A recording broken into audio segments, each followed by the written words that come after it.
최근 몇 년간 야생동물 보호에 대한 관심이 급증하면서 서식지 보전과 불법 밀렵 방지에 대한 논의가 활발해지고 있습니다. 그러나 현실적으로 야생동물 보호 활동은 재정적인 문제를 피할 수 없으며 결국 지속 가능성을 위해서는 일정 부분 수익성을 고려해야 합니다. 이는 야생동물 보호라는 본래의 목적과 상충하는 부분이 있어 많은 이들이 우려하는 부분이기도 합니다. 그렇다면 야생동물 보호의 미래는 어떻게 나아가야 할까요? 수익과 보호 사이에서 균형을 맞추는 현실적인 대안은 존재하는가?입니다. 이 글에서는 이러한 문제를 깊이 있게 다루고자 합니다. 1. 야생동물 보호의 이상과 현실. 많은 사람들은 야생동물 보호 단체들이 오로지 동물들의 복지와 생태계를 보호하기 위한 선한 목적만을 가지고 운영된다고 생각합니다. 그러나 현실은 그렇지 않습니다. 보호구역을 운영하는 데에는 막대한 비용이 들며 연구비, 서식지 관리비, 밀렵 방지, 활동 비용 등을 고려했을 때 단순한 기부와 후원만으로는 장기적으로 운영이 어렵습니다. 따라서 일부 보호단체들은 에코투어리즘을 활성화하거나 정부 지원금 확보,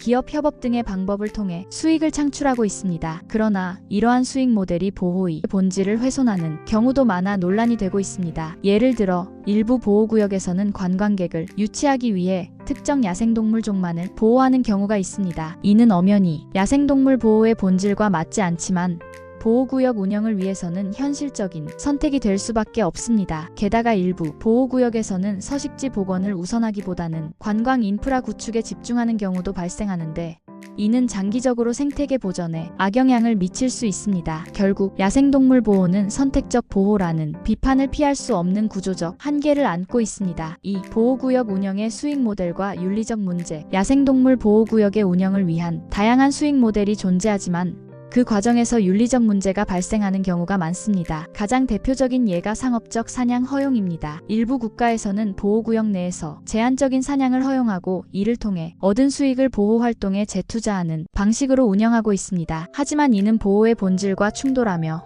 장기적으로 야생동물 개체수 유지에 부정적인 영향을 미칠 가능성이 큽니다. 또한 일부 보호구역에서는 유명 기업이나 미디어와 협업하여 후원을 이끌어내기도 하지만 정작 후원금의 사용 내역이 투명하게 공개되지 않는 경우도 많습니다. 이는 보호구역 운영에 대한 신뢰를 떨어뜨리고 야생동물 보호의 본질을 상업화하는 결과를 초래할 수 있습니다. 3. 현실적인 해결책. 수익과 보호의 균형 맞추기. 그렇다면 야생동물 보호구역이 지속 가능하면서도 윤리적인 운영을 할 수 있는 현실적인 대안은 무엇일까? 몇 가지 해결책을 제안해 볼 수 있습니다. 정부와 지자체의 적극적인 개입입니다. 야생동물 보호를 위해서는 국가적인 차원의 지원이 필수적입니다. 현재 일부 국립공원과 보호구역이 운영되고 있으나 대부분 예산 부족으로 인해 밀렵 단속과 서식지 복원 활동이 어려운 경우가 많습니다. 따라서 정부 차원에서 보호구역에 대한 재정 지원을 확대하고 민간 단체와의 협업을 강화할 필요가 있습니다. 또한 보호구역 운영에 대한 명확한 기준을 마련하여 불투명한 후원금 운영이나 비윤리적인 수익 모델 문제를 해결해야 합니다. 기업과의 협업 모델 개발입니다. 해외에서는 많은 기업들이 야생동물 보호 활동을 브랜드 마케팅과 연계하여 긍정적인 영향을 주고 있습니다. 예를 들어 일부 친환경 기업들은 제품 판매 수익의 일부를 보호구역 운영에 기부하거나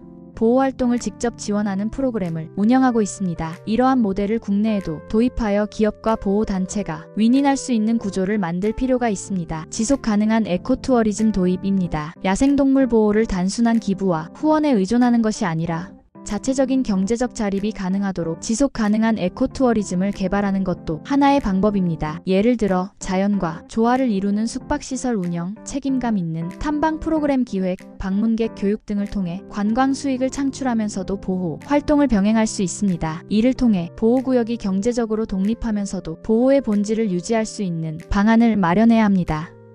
환경교육과 홍보 강화입니다. 결국 야생동물 보호의 가장 근본적인 해결책은 환경보호의식의 정착입니다. 현재 많은 사람들이 야생동물 서식지 파괴나 불법 밀렵이 환경에 미치는 영향을 간과하고 있는데 이는 보호 활동을 더욱 어렵게 만듭니다. 따라서 보호단체들은 단순히 야생동물을 보호하는 것에 그치지 않고 대중들에게 환경보호의 중요성을 교육하고 미디어와 SNS를 활용하여 적극적으로 홍보해야 합니다. 4. 결론. 야생동물 보호의 지속 가능성을 위한 현실적인 선택. 야생동물 보호는 단순한 선의만으로 지속될 수 없습니다. 현실적인 재정 문제와 운영의 어려움을 고려할 때 수익성과 보호의 균형을 맞추는 것이 필수적입니다. 그러나 그 과정에서 야생동물 보호의 본질이 훼손되지 않도록 신중한 접근이 필요합니다. 정부의 지원 확대, 기업과의 협업, 지속 가능한 에코투어리즘 도입, 환경교육 강화 등 다양한 해결책을 통해 보호구역이 지속 가능하면서도 윤리적인 방향으로 나아갈 수 있도록 해야 합니다. 야생동물 보호의 미래는 결국 우리가 어떤 선택을 하느냐에 달려 있습니다. 단순한 감성적 접근이 아니라 냉정한 현실을 직시하고 실질적인 대안을 마련하는 것이 진정한 보호의 길일 것입니다.